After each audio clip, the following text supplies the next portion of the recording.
Hey, in this video, I'm going to be talking a little bit about my mentor, Mike Austin, legendary ball striker, legendary pioneer of long drive, and perennial top 10 Golf Digest instructor.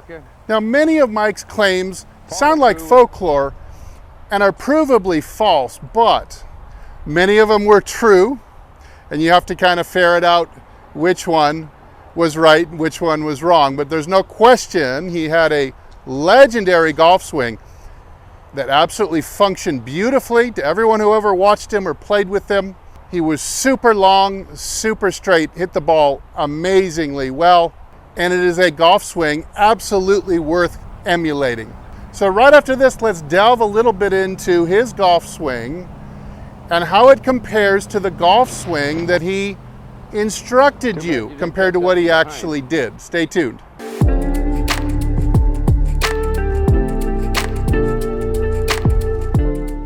Hey, this is Steve with HitItLonger.com. I continue on my journey to hit the ball longer and straighter than I ever have before. I hope I can show you how to do this too. So Mike made many claims, and some of them I have done a lot of deep digging. I'll leave a link down below to a great video I put together on many of Mike's claims, whether they're true or false, but we can run over a few of them real quickly. Mike was a Hollywood style figure. He fancied himself to be larger than life. So some of the things that he claimed: he was born in 1910. This is false. Mike was born in 1915, according to his birth certificate and several United States censuses. Mike claims he was born on the Isle of Guernsey. Well, he probably never went to Guernsey. He was born in Alabama, just like his parents were. Again, you can see this in his birth certificate and in the U.S. Census. His parents were buried in Alabama. His whole family was from Alabama. And Mike probably invented the Scottish brogue, or the Scottish, I don't know if it's an Irish brogue or a Scottish brogue, but the Scottish accent that Mike probably fabricated it to stand out when he came to California. However, there's a couple of really great stories of Mike's that sound too fantastic to be true, but I have confirmed them to be true now. Number one, he did qualify for the 1964 British Open at St. Andrews, thought he had missed the cut, and flew home, only to find out when he got off his flight that he had actually made the cut to play in the British Open. He made it through a qualifier to play in the British Open at St. Andrews. Another great story about Mike was, yes, he actually did serve in World War II. I thought that was false for a long time, till I got some new information about Mike and pulled on that thread a little bit. And it turns out Mike actually was involved in a secret mission in East Africa, in the part of the North African scenario in the early 40s in World War II. And I've got all the documentation on that. Again, check out that video in the link down below. It's really, really cool secret mission that Mike was involved in World War II. Now, when it comes to Mike's golf swing, this is what's really amazing, is the difference between the way he actually swung, which is awesome. It's a beautiful golf swing, mechanically amazing, and what he taught. So let's take a look first at Mike swinging, and here's the first video we're going to look at. Here is from the probably around 1950 or so, maybe the early 50s, and this is Annandale Country Club. This is in the LA area, and you can see Mike's hitting a driver here right off the first tee. You've probably seen this footage before if you're a Mike Austin fan. If you're not, I want you to just the flow and imagine if this was sped up. You got to remember, well, Mike Austin claims he was swinging a certain amount of speed.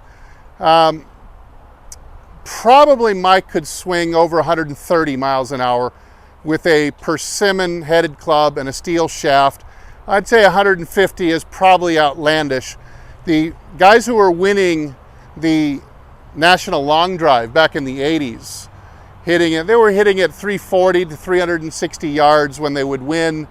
And they're probably swinging in the neighborhood of 130 or in the low 130 mile an hour range, because a lot of tour players that were really long back then in the 80s, like Fred Couples, Davis Love came along, but these guys right at the tail end of the persimmon era pretty much usually clocked at in the high one teens to low 120s. So to say that long drivers are maybe 30 yards, 40 yards farther than a long tour player is probably about right. And so that was probably the extent of what was humanly possible with that gear. So really amazing video. Let's move to another one you may have seen. This is probably from the early 80s. So this still puts Mike in his early 70s, somewhere around maybe 1983 or 1984. This one was shot.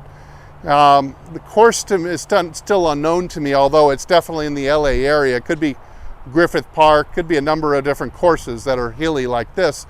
But you can see in the 80s swings, Mike is a little bit taller. And his swing is a little bit more upright than it was in the original footage. It's got a little bit more forward bow that's maintained at address and all the way through it. A little bit more roundedness. Both swings are fine. They both fall in a fantastic corridor for swing plane. But again, what a beautiful swing. Technically, this swing is fantastic too. And you can see how it's just beautifully on plane. It's got, you know, a little bit, Mike, by now he developed a little bit of a backswing that was a little bit more low and in than it was coming down. So just a tiny bit of a loop. But when he comes down and through, it's just absolutely dead on plane. You can see how he would hit the ball extremely long and straight. He was a big guy, had built up a lot of speed in his effort to just want to hit it farther and farther and farther, similar to what long drivers do today. They just practice every day, hitting a ball as fast and as far as they can. Mike was kind of doing that way back in the 40s and the 50s. So now let's look at the mechanical differences, and these are huge because a lot of people, they are intrigued by Mike Austin and his claims and his swing, because there's a couple different unique elements to it. But then they look it up and they start following some of the instruction out there on how to swing like Mike Austin, and they're kind of copying what Mike Austin, kind of a way he instructed you to swing. So let's look at a couple of highlights here. Now, Mike Austin, his two unique moves that I would call them unique from any other swing was the swinging spine, which meant that he was going to purposely, what a lot of people call swaying, he just called it a weight shift. And he's actually, if you draw a red line down here, editor guy. Now, most modern teaching, this is an absolute no-no to do. Mike encouraged this. He thought this was absolutely necessary to hit the ball consistently. So he was going to swing his spine on a tilt like this, moving his hips laterally as he also wound them up. And he called this a compound pivot. Now, you do this yourself, you feel like, of course, you're breaking all the rules that you've read or seen on YouTube, but you see how loaded up you get onto your rear foot. And as long as you don't allow this foot to get outwards, you're actually in really good shape. So the last person that I can have video evidence of any kind of move like this actually is Davis Love III. Right near the top of his swing, he does do a lateral shift and get outside the line. And so essentially all you're doing here, I'm bringing my knee to the middle, I'm unweighting my left foot, and I'm allowing this to let my left side swing. And it is, so when you pivot like this, and you allow the right hip to get high and the left hip to get low, it's like you can close the barn door now. It's like you can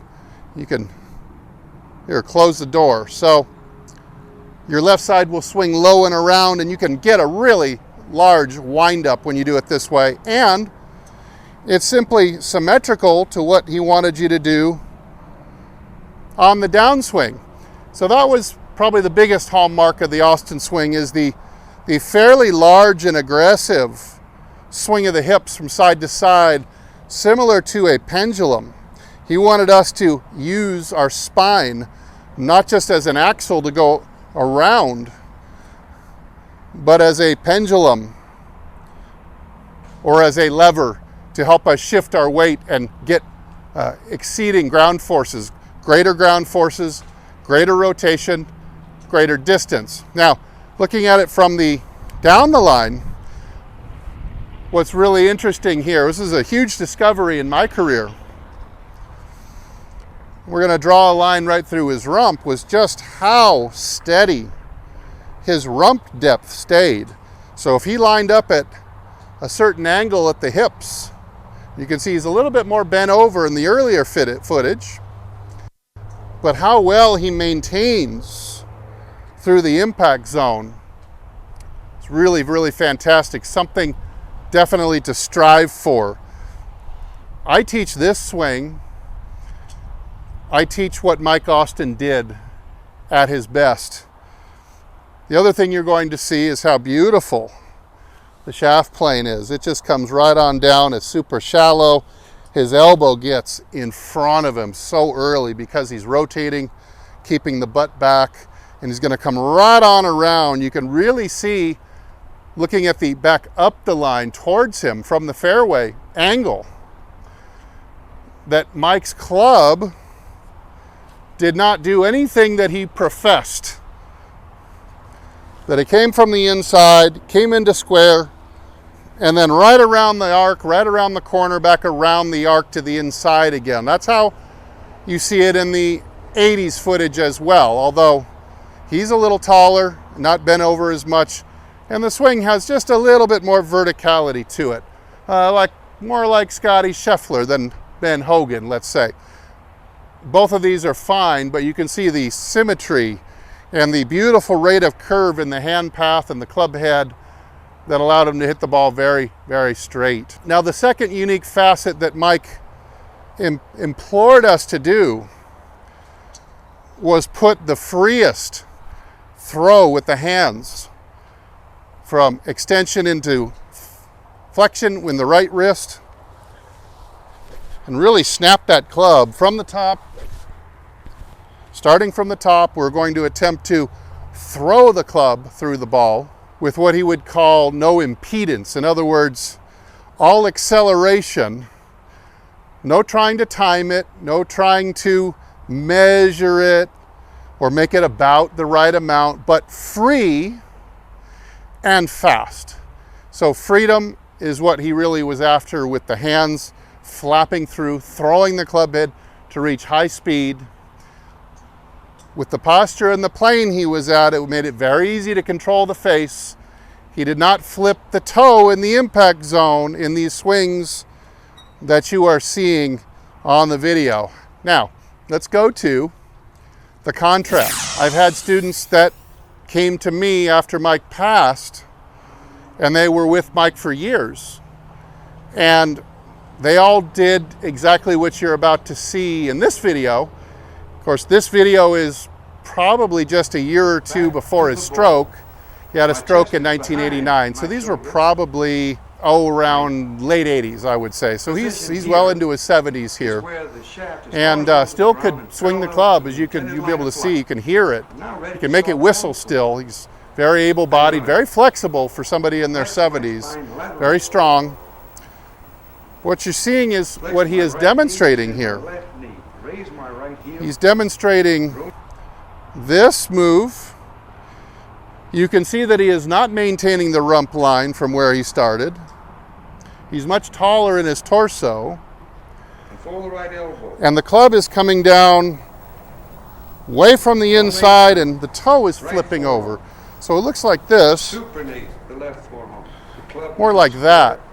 So you have a club path that is significantly more into out, but what's worse is you have a hand path that goes into out to the right. In fact, he used to comment in the later videos that his club head would cross the flight line and his hands would come near to the flight line. So something like this is how you'd have to do that. And that's kind of what he's demonstrating in this video. Now, there is not one instructor who's worth anything on planet Earth today that wouldn't be able to punch holes in that swing.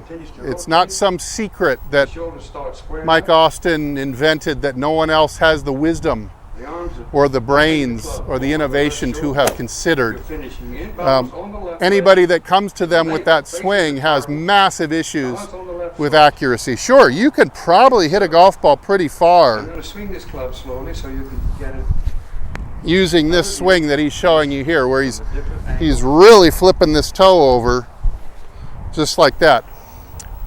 You could probably learn to hit a pretty long ball like this. It's going to hook a lot from the inside. You're going to definitely draw it.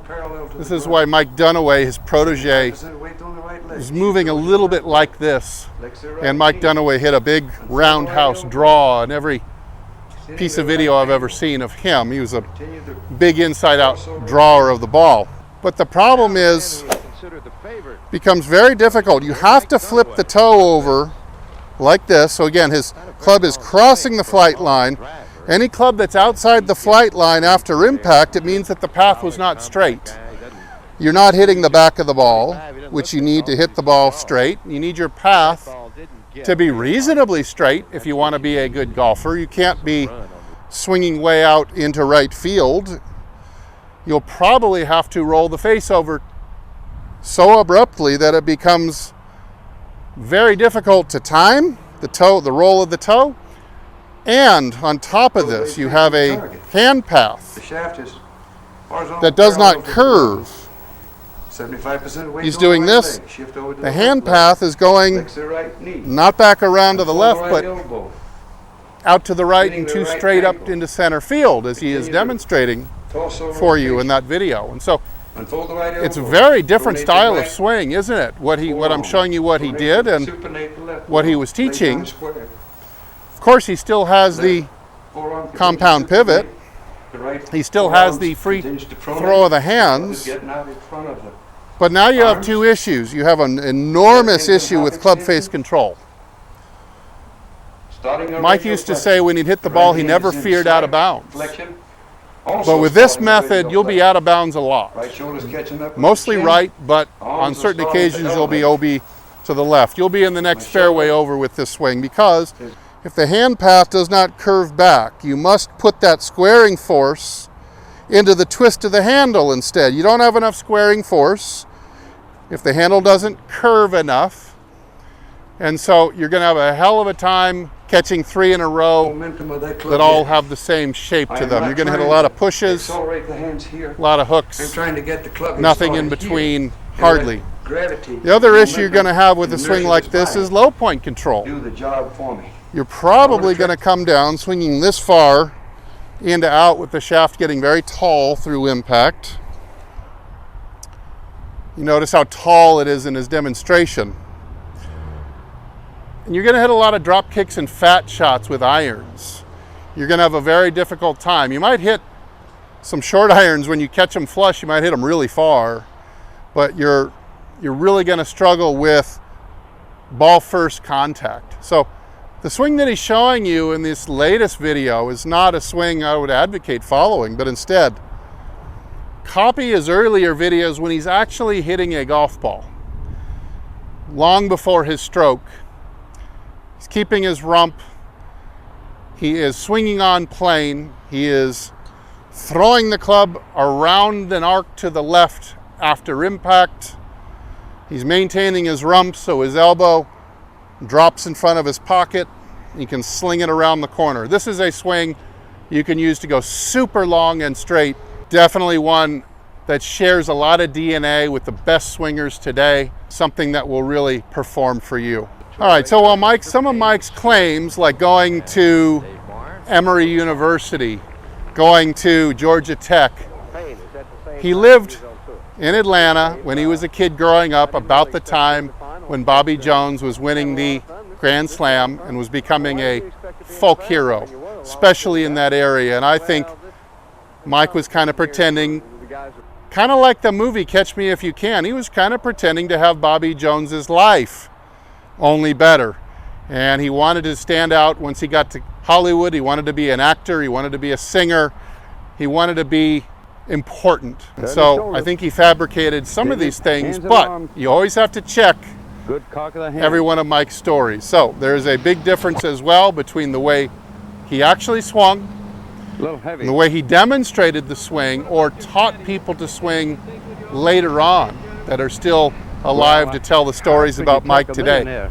Fantastic stories about Mike playing in Skin's game and hitting drives over the green on holes where you can't even believe anybody would ever reach the green, even today with today's equipment. So Mike was quite a legend. So keep watching this channel. Most of the videos I do have some kind of root in Mike Austin mechanics, grip, setup. Kind of helps you build the basis for this swing.